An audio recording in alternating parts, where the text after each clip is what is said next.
Hi hello movie lovers, welcome to MB creative talk. So ఈరోజు మనం మాట్లాడుకోబోయే movie review వచ్చేసి mass జాతర.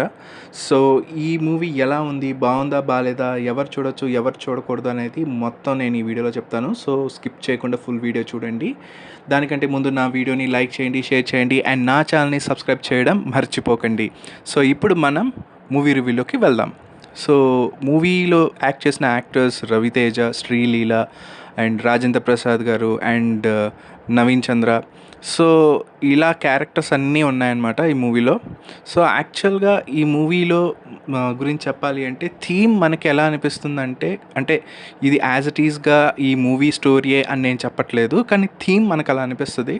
ఒక విక్రమ్ రాథోడ్ మూవీ థీమ్ని తీసుకుంటే, అంటే మనం విక్రమ్ రాథోడ్ మూవీలో మనకు చూపించిన రవితేజ క్యారెక్టర్ ఆ స్టోరీ థీమ్ ఎలా ఉంటుందంటే, ఒక పెళ్ళైన ఒక పోలీస్ ఆఫీసర్ భార్య చనిపోతుంది, పాప ఉంటుంది. సో వేరే ఊరికి ట్రాన్స్ఫర్ అవుతారు. అక్కడ ఊరు ట్రాన్స్ఫర్ అయిన దాని తర్వాత అక్కడ పోలీస్ ఆఫీసర్ యొక్క భార్యని విలన్ కిడ్నాప్ చేసి అక్కడ ఆమెను ఉంచేస్తాడు. రవితేజ ఆమెని బయటికి తీసుకొస్తాడు. సో ఇది థీమ్ ఇలా ఉంటుంది. అంటే స్టోరీ యాజ్ ఇట్ ఈజ్ అని కాదు, ఇది ఒక థీమ్. ఈ థీమ్ని తీసుకొచ్చుకొని సేమ్ మన మాస్ జాతరలో అలాంటి థీమ్నే మనకి ఇక్కడ చూపించారనమాట. ఇక్కడ ఏంటంటే పోలీస్ ఆఫీసరే, కానీ పెళ్ళైన పోలీస్ ఆఫీసర్ కాదు, ఒక తాత ఉన్నటువంటి పోలీస్ ఆఫీసర్. తాత ఎవరంటే రాజేంద్ర ప్రసాద్. సో ఒక ప్లేస్ నుంచి ఇంకొక ప్లేస్కి ట్రాన్స్ఫర్ అవుతారనమాట. ట్రాన్స్ఫర్ అయిపోయిన దాని తర్వాత అక్కడ హీరోయిన్, అక్కడ ఏంటంటే మొత్తం ఒక గంజాయి మీద స్టోరీ అంతా నడుస్తుంది. అక్కడ హీరోయిన్ కూడా ఆ గంజాయిలో ఆ మనుషుల మధ్యలో ఒక ఫ్యామిలీ అనమాట, ఆ ఊర్లో ఒక ఫ్యామిలీ లాగా. సో హీరోయిన్ వాళ్ళ సిస్టర్ని విలను అక్కడ పెట్టేసుకుంటాడనమాట. విలన్ ఎవరు చేశారంటే నవీన్ చంద్ర తన ఇంట్లో పెట్టేసుకుని బంధించేస్తాడు. సో ఈ రవితేజ క్యారెక్టర్ ఎలా ఉంటుందంటే, రైల్వే పోలీస్ ఆఫీసర్గా చేశారనమాట ఇందులో. సో గంజాయి వాళ్ళతో ఫైట్ చేసి, అంటే ఆ గ్యాంగ్ వాళ్ళతో ఫైట్ చేసి, ఆ తర్వాత ఆ హీరోయిన్ వాళ్ళ సిస్టర్ అక్కడే నవీన్ చంద్ర ఇంట్లో, అంటే అతని విలన్ కాబట్టి వాళ్ళ ఇంట్లో ఉంచేసుకోవడం ఇవన్నీ తెలిసిన దాని తర్వాత ఆమెని తీసుకురావడం. సో ఇవన్నీ మనకి ఆ థీము అలానే నడుస్తుంది అనమాట. అండ్ ఫైట్స్ ఇవన్నీ చూస్తే మనకి ఫైట్స్, ఈ డిజైన్ అవన్నీ చూస్తే మనకి క్రాక్ మూవీలో ఉన్న డిజైన్ కొంచెం అక్కడక్కడ, అంటే అక్కడ బాగా ఒక ఫైట్ ఉంటుంది కదా, ఒక వేరే ఒక బాగా స్ట్రాంగ్గా ఉన్నటువంటి పల్లెటూరు నుంచి ఫైటర్స్ ఉంటారు కాబట్టి అలాంటి ఫైట్ ఒకటి. దీంట్లో ఏంటంటే ఒక ఫ్యామిలీని పెట్టి, అంటే విలన్ యొక్క ఫ్యామిలీని పెట్టి అలాంటి ఒక భయంకరమైనటువంటి ఫైట్, భయంకరమైన కాదు, మనకు కొంచెం ఒళ్ళు అక్కడ గగురు పుట్టించేటట్టు, అంటే ఒక ఉడుముని పెట్టి సో అట్లా చేశారనమాట ఈ మూవీలో. సో ఓవరాల్గా మనం చూడాలంటే మూవీ బాగానే ఉంటుంది. అండ్ అప్పుడు అక్కడక్కడ మనకి రవితేజ వింటేజ్ మూవీస్ మనకి చూపిస్తూ ఉంటారు. అంటే లవ్ సీన్స్, అంటే హీరోయిన్ చూసిన దాని తర్వాత ఫ్లాట్ అవ్వడం, అదేంటంటే ఆటోగ్రాఫ్ స్వీట్ మెమరీస్ ఒక చూపించటం, ఒక ఫ్లేవర్, ఒక వింటేజ్. అండ్ ఈడియట్ సాంగ్ ఒకటి ఉంటుంది కదా, సో అది ఒక సాంగ్లో పెట్టడం. సో ఇంకా అట్లా తర్వాత విక్రమ్, ఇంకా కొన్ని మూవీస్ అట్లా మనకి కనిపిస్తూ ఉంటాయి. అండ్ ఓవరాల్ మూవీ అయితే బాగుంది, చూడొచ్చు. అంటే ఫైట్స్ బాగున్నాయి, అంటే ఏది ఇరికించి పెట్టాలని ఏం లేదు, కానీ బాగా చేశారు. అండ్ శ్రీలీల కూడా తన క్యారెక్టర్ తన పరిధిలో బాగానే చేసింది. అండ్ రాజేంద్ర ప్రసాద్ కూడా, అండ్ అటువంటి లెజెండరీ కమెడియన్ ఈ సినిమాలో. అంటే ఆయన్ని ఒక టీషర్ట్లో చూసిన దాని తర్వాత, అంటే మనకి ఇంకా కమెడియన్స్ అందరూ అంతరించిపోతున్నారు కాబట్టి మన రాజేంద్ర ప్రసాద్ కూడా అలా, అంటే అంతలా తను సన్నబడిపోవడం నాకు చాలా ఇది అనిపించింది, మిస్ అయిపోతామేమో అనే ఒక భయం అనిపించింది. బట్ క్యారెక్టర్ పరంగా ఆయన చేయాల్సిన చాలా చేశారు, బాగానే ఉంది.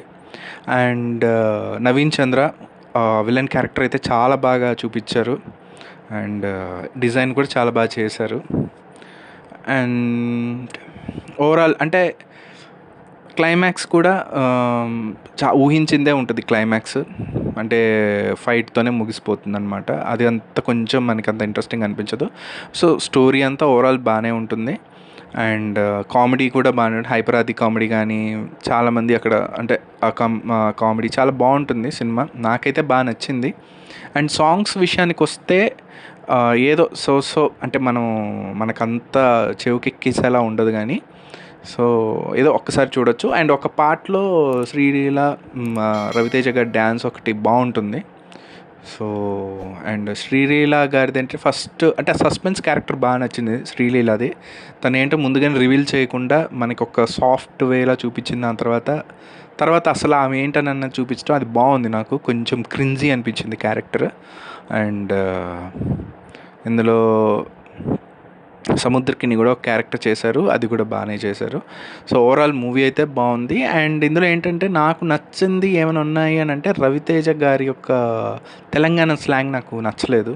ఎందుకంటే అంటే ఎప్పుడైతే ఒక ఊరు ట్రాన్స్ఫర్ వచ్చిన దాని తర్వాత ఆయన తెలంగాణ స్లాంగ్లో మాట్లాడుతూనే మధ్య మధ్యలో అంటే విలన్తో ఛాలెంజ్ చేసేటప్పుడు, లేకపోతే మళ్ళీ ఆంధ్ర స్లాంగ్ రావటం, అంటే అది ఆటోమేటిక్గా వస్తుందా లేకపోతే కావాలని అది పెట్టారా అనేది తెలియదు కానీ, అంటే అదో కన్ఫ్యూషన్గా అనిపించింది.